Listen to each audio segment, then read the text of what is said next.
शिक्षा, स्वास्थ्य ढांचे सारे खड़े करना योजना आयोग का काम था। योजनाएं बनाना सरकार का काम था। बजट देके उन योजनाओं को लागू करवाना। इन योजनाओं को आप बोलते हैं 5 साल के बाद उसकी समीक्षा ये होती थी कि हमारी इस योजना से जनता का कितना भला हुआ, कितने स्कूल खुल गए, कितने अस्पताल खुल गए और कितने अभी बाकी हैं। वो फिर अगली 5 वर्षीय योजना में लेके विकास का ढांचा अपनाया गया। लेकिन इस विकास के ढांचे के चलते हुए बहुत विकास किया देश ने।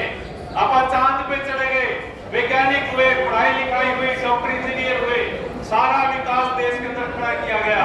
खेती में विकास किया गया, अनाज के मामले में आत्मनिर्भर हुए। लेकिन 1990 तक जाते जाते ये नीति बदल गई। ये बात गौर करने वाली बात है। अपन सारे टीचर साथी हैं, अपन पढ़ाना होता है, इसलिए जरूरी है इस देश को क्या दिशा दी जाए। 1990 में वो विचार बदल गया जिसमें कहा गया था कि व्यक्ति दोषी नहीं है। अगर मैं महंगी शिक्षा नहीं ले सकता, महंगी फीसें और महंगी किताबें नहीं दे सकता, तो इसके लिए मैं जिम्मेदार नहीं, सरकार जिम्मेदार थी। लेकिन 1990 में आपके इस विचार को बदल दिया। अब व्यक्ति को जिम्मेवार मानना शुरू कर दिया। अगर मैं अच्छा इलाज नहीं ले सकता, अच्छी पढ़ाई नहीं दिला सकता, तो उसके लिए जिम्मेदारी मेरी है। मैंने पैसा नहीं कमाया ताकि मैं महंगी फीसें दे सकूं, महंगे स्कूल और महंगी किताबें दे सकूं, इसलिए जिम्मेवारी मेरे ऊपर आ गई। फिर सरकार ने पल्ला झाड़ दिया। अब ये जन कल्याण के काम, अब ये शिक्षा का काम, रोजगार का काम, स्वास्थ्य का काम अब सरकार की कोई जिम्मेवारी नहीं है। अब लोगों की खुद की जिम्मेदारी है। पैसा कमाओ तो ज्यादा से ज्यादा। अगर तनख्वाह में काम नहीं चलता तो कोई साइड बिजनेस करो। साइड बिजनेस भी नहीं होता तो कम से कम रिश्वत तो ले लो, करप्शन तो कर लो, लेकिन पैसा कमाओ और सब कुछ सेंट्रलाइज। मैं और मेरा परिवार और मेरे बच्चे, मेरे भाई का क्या हाल है, मेरे गांव का क्या हाल है, मेरे समाज का क्या हाल है, ये सारी चीजें छोड़ती चली गई। ऐसा एक इंसान बना दिया जो केवल आत्म केंद्रित हो गया, उसको सब कुछ केवल अपने लिए चाहिए। इन नीतियों का परिणाम बदल के ये हो गया। इसी का परिणाम है अब सरकार कम वेतन में काम लेना चाहती है, आउटसोर्स में कच्चे कर्मचारी लगाएगी। उससे भी अगला काम कौशल निगम आ गया जिसमें कोई वेतन नहीं बढ़ना, तसल्ली नहीं है 1 साल के बाद नौकरी रहेगी या नहीं रहेगी, क्योंकि कम वेतन में काम लेना है। और 1990 के बाद ये तो प्राइवेट सेक्टर के लोग हैं, ये जो देश के पूंजीपति हैं, इन्होंने कहना शुरू कर दिया ये शिक्षा का ढांचा भी हमें दे दो, ये स्वास्थ्य का ढांचा भी, बिजली भी, पानी भी, ये सारे काम हम करेंगे, हमें दे दो। और वहां केवल शोषण होगा, इसीलिए आउटसोर्स की पॉलिसी है। कच्चा कर्मचारी लिया जाता है, इसीलिए पेंशन को बंद किया जा रहा है, इसीलिए आने वाले समय में डीए को रोकने की बात है और आने वाले समय में भर्तियां पक्की नहीं, सारी कच्ची करने की बात है। उन नीतियों का परिणाम है जो हमारा मांग पत्र तैयार हो गया। 2 लाख कच्चा कर्मचारी काम करता है हरियाणा में आज, इतनी संख्या में कभी भी नहीं हुआ। सरकार पॉलिसी नहीं बनाना चाहती, कोर्ट ने 2-3 बार कह लिया, अल्टीमेटम दे लिया सरकार को, बावजूद उसके पॉलिसी नहीं बनाना चाहती। सुप्रीम कोर्ट ने कह दिया पुरानी पेंशन अधिकार है, कोर्ट कह रहा है कि बुढ़ापे की सुरक्षा, सामाजिक जिम्मेवारी और सामाजिक दायित्व, न्यायकारी दृष्टिकोण, इन सब को देखते हुए पुरानी पेंशन लागू करना जरूरी है। उसके बावजूद भी सरकारें नहीं कर रही हैं। इस बात को हमें सोचना पड़ेगा। असली बात है सरकार की नीतियों पे चोट कैसे पड़े। अभी आपने देखा होगा एआई आ गई, आर्टिफिशियल इंटेलिजेंस, उससे भी अगला वर्जन आने जा रहा है एआईजी, आर्टिफिशियल इंटेलिजेंस जर्नल, और वो ऐसी आ जाएगी आने वाले समय में स्कूल में टीचर की जरूरत नहीं है, वहां रोबोट फिट कर देंगे। वो रोबोट बच्चों को पढ़ाएगा, अच्छे से सब्जेक्ट पढ़ाएगा, बच्चों से बात भी करेगा, उनके सवाल भी सुनेगा, उनके जवाब भी देगा। टीचर की जरूरत नहीं है, ऑपरेशन करने के लिए डॉक्टर की जरूरत नहीं है, यहाँ तक कि गाड़ियां चलाने के लिए ड्राइवरों की जरूरत नहीं है। आने वाले समय में ये जो आर्टिफिशियल इंटेलिजेंस आई है, अगले 2-3 साल में कितनी भयंकर बेरोजगारी खड़ी कर देगी, यहाँ पे एक तमाशा देखेंगे अगर ये नीतियां नहीं बदली तो। आज के समय में भी हिंदुस्तान में आज तक की सबसे ज्यादा बेरोजगारी है। हरियाणा नंबर 2, नंबर 1 दूसरी बार पूरे देश में नंबर 1 बेरोजगारी में। इससे आप अंदाजा लगा सकते हो समाज किधर जा रहा है, देश किधर जा रहा है। और ये जो हमारे कर्णधार हैं, जिनसे आप उम्मीद लगाते हैं, जिनसे आप मांग करते हैं, मांग पत्र कर देते हैं, जिनको ज्ञापन दे के आते हैं, हमारी बात सुन लो, वो क्या कहते हैं?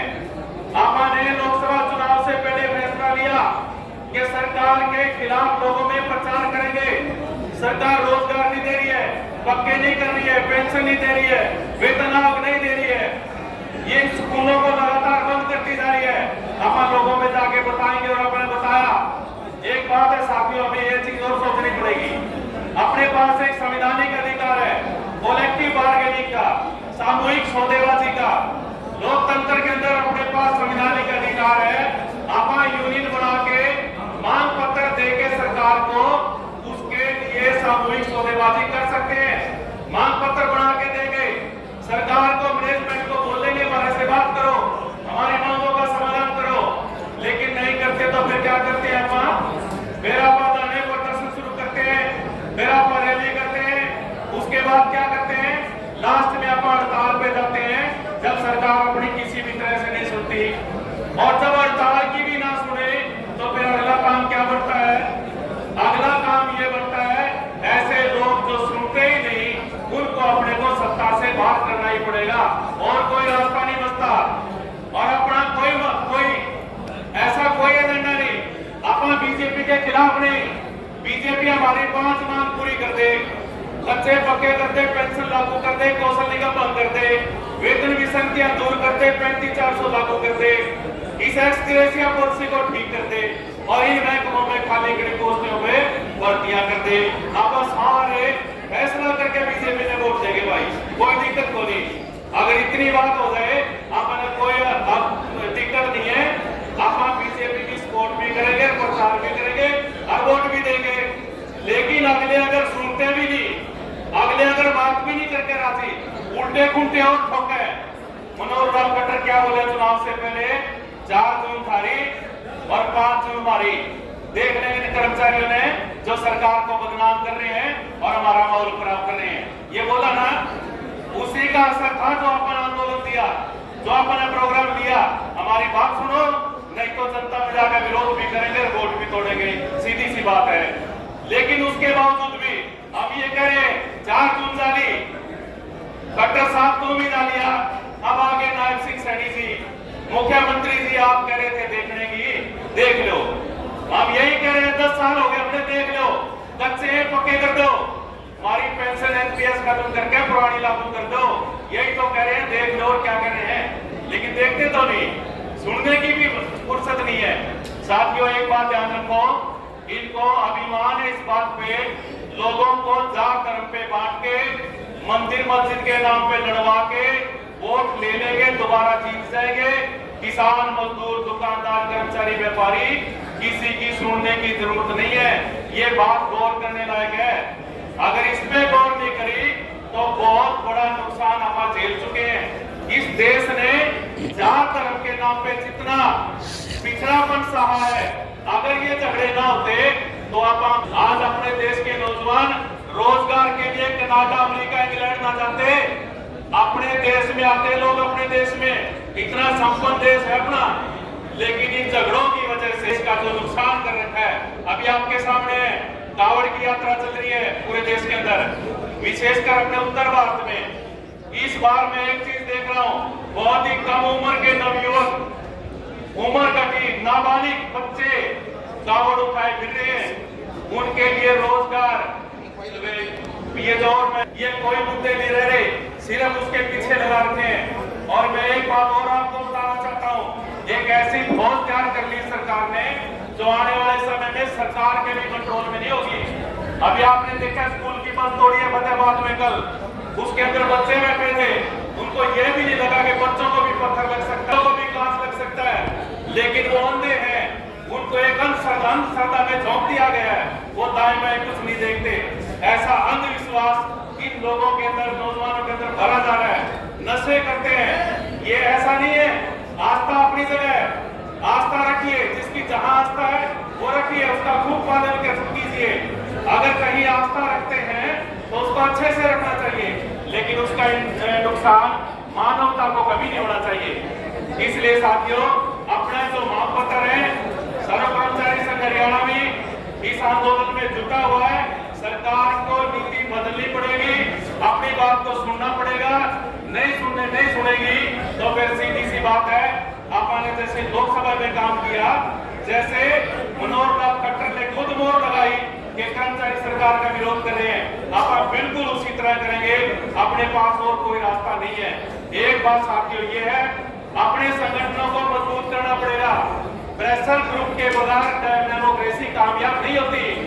जब पूछने वाले नहीं होंगे सरकार को, जब संगठन नहीं होंगे, जब लोग संगठित होकर इकट्ठे होकर पूछेंगे नहीं, सवाल नहीं करेंगे, सत्ता मनमाने तरीके से चलेगी, तानाशाही के लोगों की बात नहीं सुनेगी।